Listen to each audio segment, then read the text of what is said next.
नमस्कार दोस्तों, जय हिंद। जैसे कि आप लोग पिछली कक्षा में पूरी संख्याओं के बारे में पढ़ लिए थे, संख्याओं का योगफल कैसे निकाला जाता है उन सारी चीज़ों के बारे में जिक्र कर दिए थे। अब आते हैं हम लोग थोड़ा सा देख लेते हैं स्थानीय मान और जातीय मान क्या होते हैं। ठीक है, संख्याओं में स्थानीय मान क्या होता है और जातीय मान क्या होता है। स्थानीय मान को कहा जाता है प्लेस वैल्यू, ठीक है, प्लेस वैल्यू। और ठीक है, और जातीय मान या इसी को कहा जाता है अंकित मान, अंकित मान, जिसको हम लोग कहते हैं फेस वैल्यू। क्या होते हैं संख्याओं के, ध्यान में रखिएगा, एकदम बेसिक चीज़ें बता रहे हैं। जिसको कोई समस्या होगी भाई कमेंट कर देगा कि हाँ हमको ये समस्याएं हो रही है।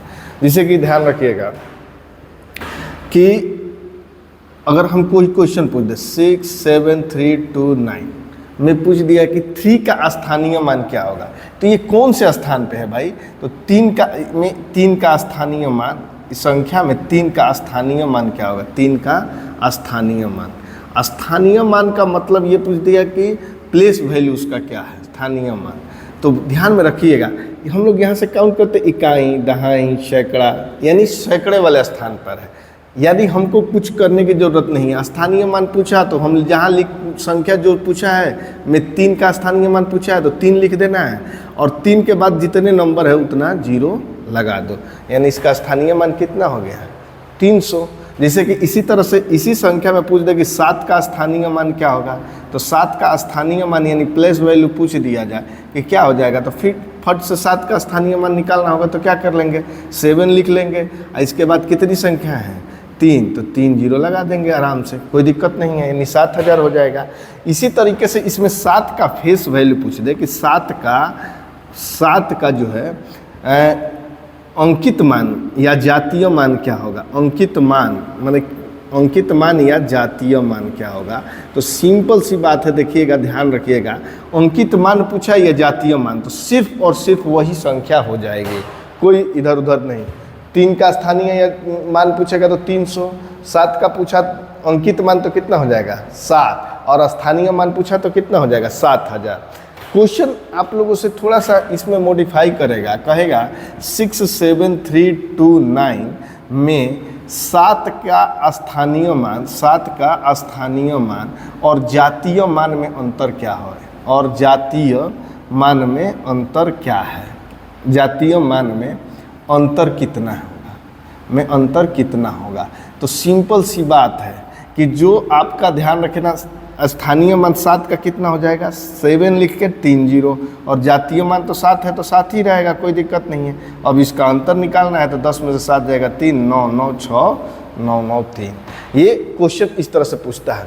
हम लोग को दिक्कत यहाँ नहीं होती है, तो बचपन से पढ़ते आ रहे हो भाई, 2-3 से क्लास 2, 3, 4, 2, 3 में पढ़ते हो स्थानीय मान, जातीय मान। हम लोग को दिक्कत यहाँ है कि अगर हम ऐसे कोई संख्या लिख दें 2, 3, 5, ठीक है, 0, 9, 6, 3 नहीं लिख लो, यहाँ 4 लिख लो। में अगर इस तरह से कह दिया जाए में 6 का स्थानीय मान क्या होगा, 6 का स्थानीय मान क्या होगा। अब यहाँ पे थोड़ी सी मान क्या होगा, यहाँ पे थोड़ी सी चीज़ें उल्टा पड़ जाती हैं। देखिए ना, 6 का स्थानीय मान पूछा है, यानी अब देखो दशमलव के बाद वाली संख्या का बताना है। देखो दशमलव का इधर वाली संख्या का तो सिंपल सी बात है और सबको बता रहे हैं। तो 6 का स्थानीय मान पूछा है ना, तो जहाँ दशमलव लगा है दशमलव के बाद जाना है, तो इधर से कहाँ से, लेफ्ट साइड से बताएंगे। तो ध्यान रखना, एक नंबर है तो 1 0, फिर 2 0, और उसके बाद क्या हो जाएगा? 6 हो जाएगा, यानी 0.006। या इसको हमको अगर डेसिमल में, अगर इसको फ्रैक्शन में लिखना होगा तो 1 इसको क्या 6 क्या लिख सकते हो? 6 दशमलव की जगह पे 1 लिख लो, और 3 नंबर है तो 3 0, यानी 6 क्या लिख सकते हो? 1000 भी लिख सकते हो, मतलब 6/1000 भी लिख सकते हो। जैसे कि अगर इसी में पूछ दिया जाए कि मैं 4 का स्थानीय मान, मतलब ये संख्या दिया जाए 325.0964।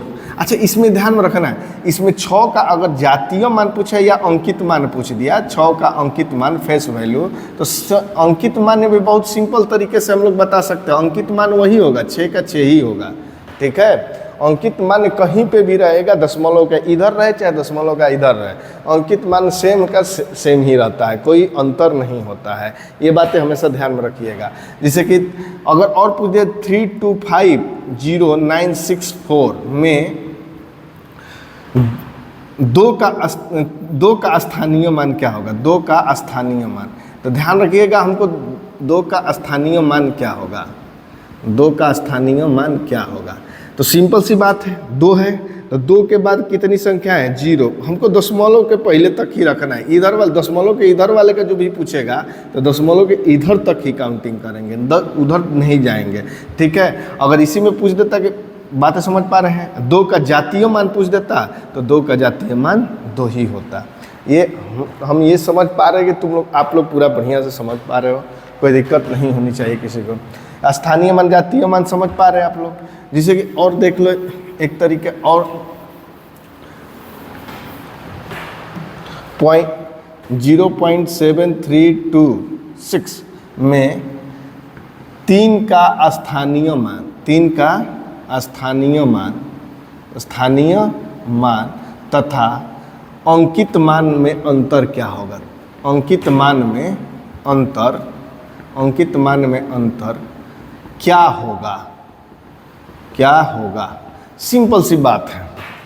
तो 3 का स्थानीय मान, तो अब देखो दशमलव के बाद इधर 3 है तो दशमलव के बाद 3 लिखो, स्थानीय मान लिखना है 0 और 3।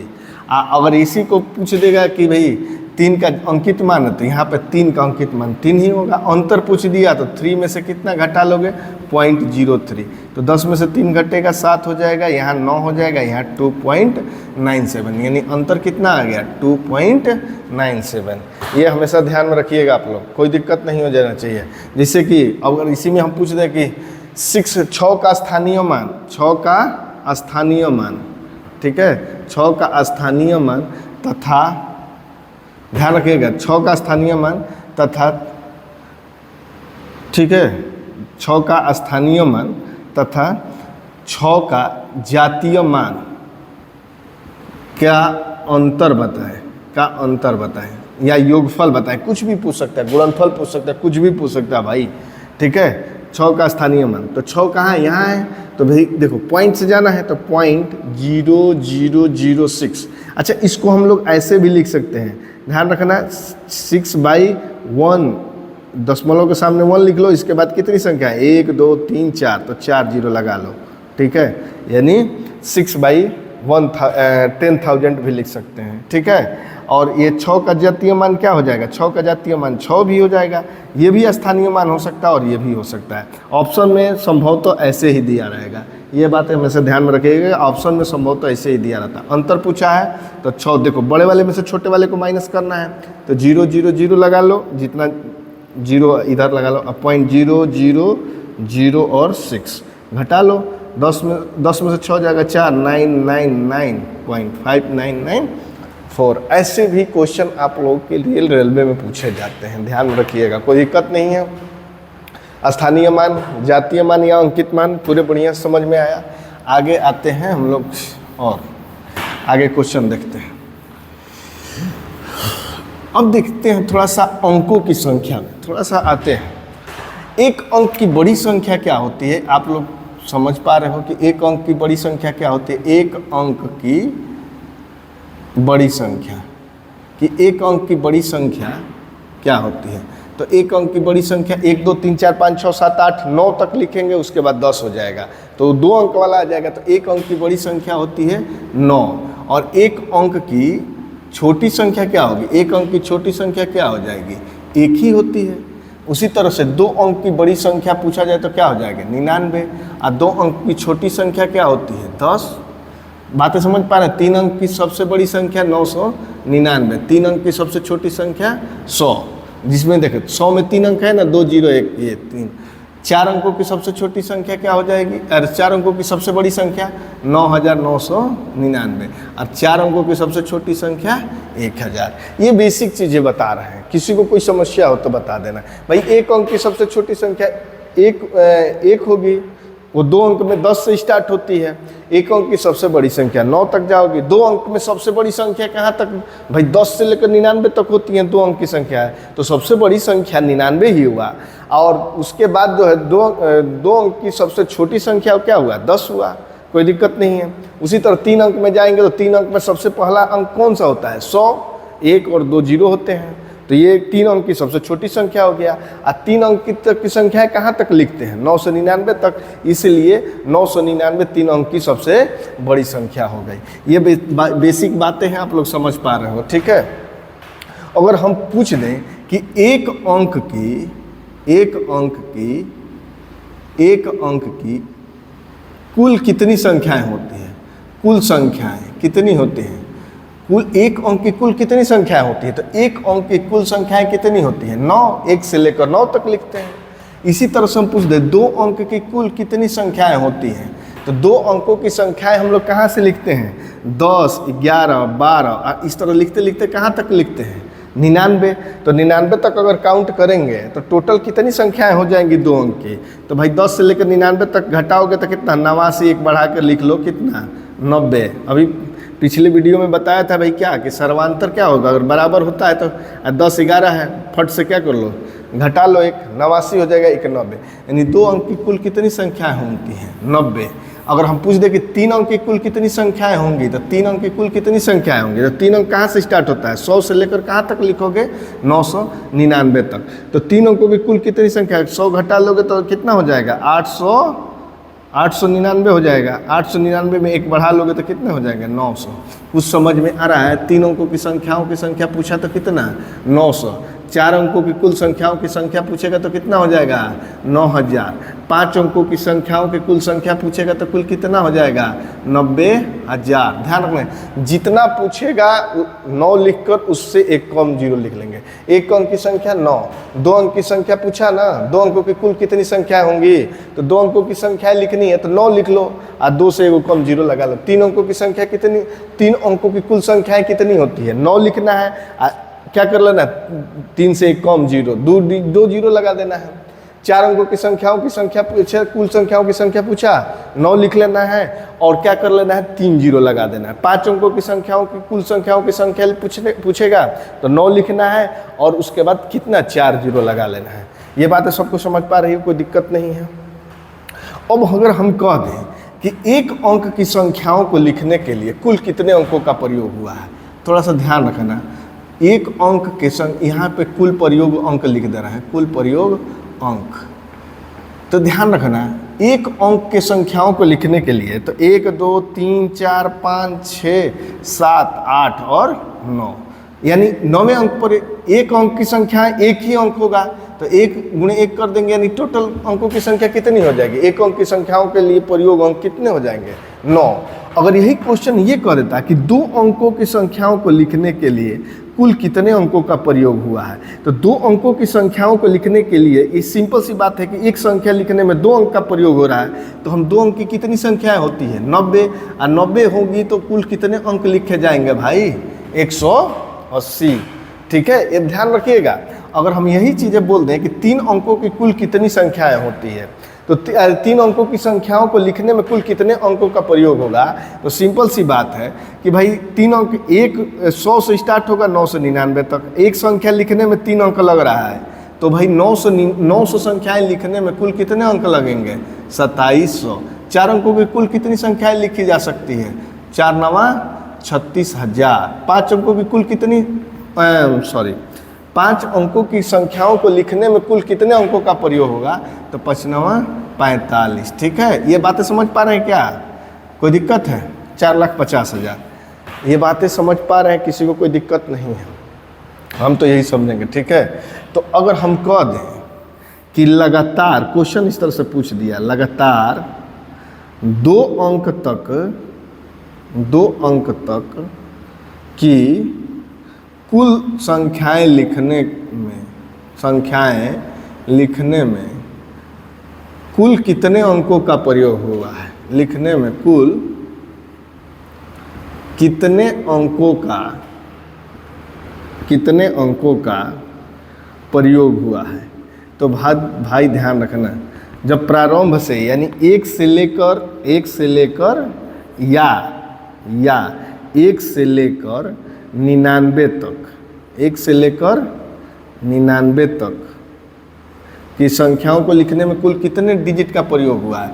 तो भाई 1 से लेकर 99 तक, तो 1 से 9 तक 9 और 10 से लेकर 99 तक कितने? 180, यानी टोटल कितने? 189 हो जाएगा कि नहीं हो जाएगा? बातें समझ पा रहे हैं? ये पूरा जोड़ दो। अब इसी तरह से लिख देंगे लगातार 3 अंक तक की संख्याओं को लिखने के लिए, संख्याओं को लिखने में कुल कितने अंकों का प्रयोग हुआ? लिखने में कुल कितने अंकों का प्रयोग हुआ है, इस तरह से पूछ दिया। थोड़ा समझना। तो 3 अंक तक, तो भाई 189 और 27 जोड़ दो इसमें 2700 में, तो 2700 में 189 जोड़ दोगे तो 9 8 8 2889, यानी कितने हो जाएंगे? 2889। यहाँ से कुछ दिख रहा है क्या? अब देखो यहाँ से थोड़ी सी ध्यान रखना है, इसको जो भी करना है स्क्रीनशॉट ले लेना, आगे देख लो। जिसको अगर इसको समझना होगा स्क्रीनशॉट ले लेना, ठीक है? आगे हम इसमें कुछ बताने जा रहे हैं, ठीक है? ध्यान में रखना। देख लो, आगे देखो। जिससे कि हम बोल रहे हैं कि एक अंक की संख्याओं को लिखने में, एक अंक की संख्याएं लिखने में, एक अंक की संख्याओं को लिखने में कुल प्रयोग अंक, लिखने में कुल प्रयोग अंक, कुल प्रयोग कितने अंक हो जाएंगे? एक अंक तक की, यहाँ पे लिख लेना तक की, ठीक है? संख्याओं को लिखने में कुल प्रयोग अंक कितने हो जाएंगे? 9 अंक होते हैं, 9 हो जाएगा। उसी तरह से हम 2 अंक तक की संख्याओं को लिखने में प्रयोग अंक कितना है? 189। ध्यान रखना है, 1 8 9। 3 अंक तक की संख्याओं को लिखने में कुल प्रयोग अंक कितना हो जाएगा? 3 से 1 कम करो, 2, और 2 लिख रहे हैं तो 2 8 लिख लो और 1 9 लिख लो, यानी 2889। अगर 3 अंक तक, भाई देखो क्यों, क्योंकि ध्यान है, एक अंक की संख्याओं का 9 होता है, 9 होगा ना, 1 गुणे 9 हो गए। यहाँ ध्यान रखना 10 से लेकर 99 तक 2 यानी 90 संख्याएं होती है, 90 गुणे जोड़ोगे तो 180 हो जाएगा। और 3 यहाँ पे कितनी हो जाएगी? 900 गुणे 3 करेंगे तो 2700, सबको जोड़ेंगे तो कितना हो जाएगा? 2889। यानी कुछ समझ में आ रहा है क्या? 3 अंक तक से 2 अंक तक का कह रहे हैं तो 1 लिख कर 1 8 लिख कर 9 लिख दे रहा है। 3 अंक तक कह रहे हैं, 3 अंक तक बोल रहा है तो क्या करना है? 1 कम कर लो, 2 और 2 8 और 9। 4 अंक तक की संख्याओं को लिखने में कुल कितने अंकों का प्रयोग होगा? तो लिख लेना है 3, और फिर क्या लिख लोगे? 3 8 और 9, इतनी संख्याएं, इतने अंक का प्रयोग होगा, ठीक है? अगर 5 अंकों तक की संख्याओं को लिखने में कुल कितने अंक प्रयोग होंगे? तो फट से क्या लिख लेना? 5 बोला है तो 4, और 4 बार क्या लिख लो? 8, 4 बार 8 और 9। 6 अंकों के तक की संख्याओं को लिखने में कुल कितने अंकों का प्रयोग होगा? तो 6 अंक तक बोला है तो 5, अब 5 बार क्या लिख लो? 8, 5 बार 8 लिख कर 9 लिख लो। सिंपल सी बातें समझ पा रहे हैं क्या? ये ट्रिक है, एक तरीके से ट्रिक का भी काम करेगा। भाई देखो 2 अंक तक की संख्याओं को लिखने में कुल कितने अंकों का प्रयोग होता है? 1 लिख कर 8 लिख लिए, 9 हो गया। ध्यान है, 3 अंकों को संख्याओं को 3 अंकों तक की संख्याओं को लिखने में कुल कितने अंकों का प्रयोग होगा? तो 2 लिख लिए, और 2 8 और 9 लिख लिए। 4 अंकों तक का पूछ दिया तो 3 लिख कर 3 8 और 9 लिख लिए। बातें समझ पा रहे हैं क्या? तो ये हो गया हम लोग का अंकों की संख्या, ठीक है? आगे के वीडियो में हम लोग और चर्चा करेंगे और जो सारी चीज़ें हैं कि संख्याओं का अंकों, इसमें संख्याओं नंबर के बारे में और जिक्र करेंगे कि आगे नंबर कैसे लिखे जाते हैं, कैसे संख्याओं का जिक्र होगा। तब तक के लिए जय हिंद।